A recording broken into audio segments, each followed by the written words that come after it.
झारखंड में हो रहे डेमोग्राफी बदलाव वहां के मूल निवासी यानी कि आदिवासियों के सभ्यता और संस्कृति को समाप्त करने की एक सोची समझी साजिश है। सांसद निशिकांत दुबे और गृह मंत्री अमित शाह ने जैसे ही सदन में सभी को इन समस्याओं से अवगत कराया तो कुछ लोगों को ये बातें हजम नहीं हुई। संसद में गोड्डा से सांसद निशिकांत दुबे ने डेमोग्राफिक बदलाव का मुद्दा सदन में उठाते हुए कहा था कि राज्य में मुसलमानों की आबादी तेजी से बढ़ रही है।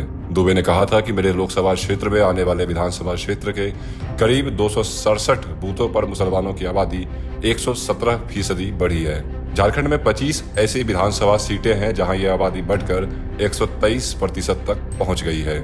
वहीं केंद्रीय गृह मंत्री अमित शाह ने भी खूंटी में एक जनसभा के दौरान कहा था कि राज्य में घुसपैठिए आदिवासी महिलाओं से शादी कर रहे हैं जिससे कि वो नौकरियों और जमीन पर कब्जा कर सके।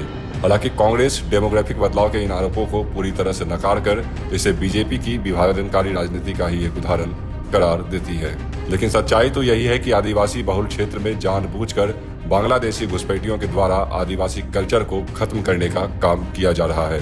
आदिवासियों के संसाधन पर अपना अधिकार जमाने के लिए रोहिंग्या मुसलमान आदिवासी महिलाओं के साथ शादी करते हैं, उनके धन दौलत संपत्ति पर अपना एक अधिकार जमाते हैं। झारखंड में बहुत सारी जगहों पर ऐसा देखने को मिलता है कि आदिवासी महिलाएं उस जगह की सरपंच या फिर मुखिया और प्रधान है, लेकिन उनके पति और बच्चे मुसलमान हैं। संथाल परगना के आदिवासी बाहुल क्षेत्र में आदिवासियों के पूजा अर्चना की जगह को जबरदस्ती घेरकर अल्पसंख्यकों के द्वारा कब्रिस्तान का निर्माण किया गया। हालात इतने बिगड़ चुके हैं कि आदिवासियों को अपनी रोटी, बेटी और माटी को बचाने के लिए संघर्ष का रास्ता चुनना पड़ रहा है।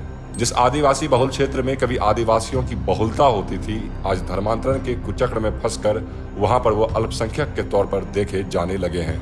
वही AIMIM जैसी पार्टियां जो मुख्य रूप से मुस्लिम वोट बैंक पर ही निर्भर करती है, इन बदलाव का फायदा उठाकर जामताड़ा समेत 35 सीटों पर चुनाव लड़ने की तैयारी कर रही है।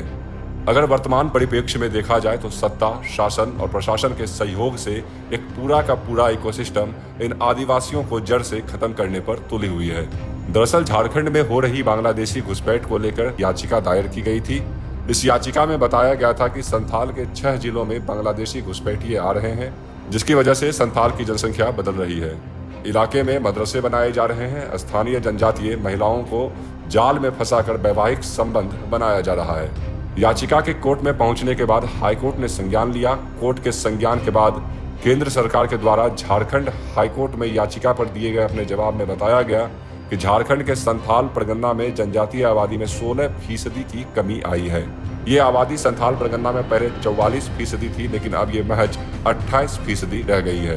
वही केंद्र सरकार के जवाब में ये भी बताया गया कि एक तरफ जहां जनजातीय आबादी घटी है तो वहीं दूसरी ओर संथाल परगना के 6 अलग अलग जगहों में मुस्लिम आबादी 20 से 40% तक बढ़ी है।